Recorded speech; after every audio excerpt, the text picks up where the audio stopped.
Okay, so now we're going to do the second circuit, and you can see now we're going to use sinusoidal voltage. Remember, this is volts peak, sine, omega, which is 2 pi f, plus or minus, this is the offset in degrees. So as you can see, it's not in inductive reactance or capacitive reactance. So we can't just add them up to get Z total. So we have to get the reactance. Again, the equation for X of L is 2 pi FL. The way we use this in this case is because we have this here, the 1000 is actually 2 pi FL times 20 millihenries. So X of L equals 1000, so we put it here, 1000 times 20 millihenries, exponent negative 3, equals 20 ohms. So the inductive reactance is 20 ohms, and then we add the angle of 90.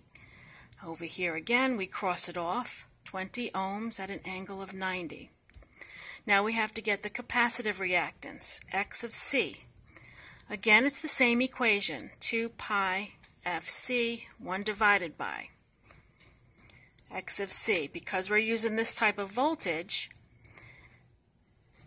it's just 1 over 1000 times 39 microfarads, 1 divided by, remember this is still 2 pi FC, so X of C equals, and go to the calculator, and do 1 divided by 1000 times 39 micro is exponent negative 6, close parentheses, so the capacitive reactance is 25.64 ohms, and then we add the angle of negative 90.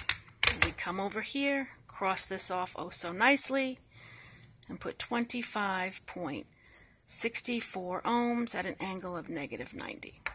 So now we have, remember those are always 0. So now we have the inductive reactance and capacitive reactance. So now we can get our Z total. And I usually always like to write it down to make sure that I'm putting the correct stuff in.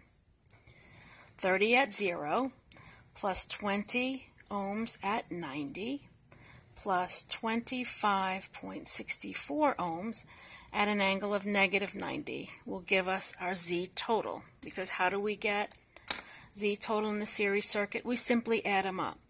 So then we have 30 at an angle of 0 plus 20 at an angle of 90 plus 25.64 ohms at an angle of negative 90 equals our Z total of 30.53 ohms at an angle of negative 10.65 degrees. So that's our Z total.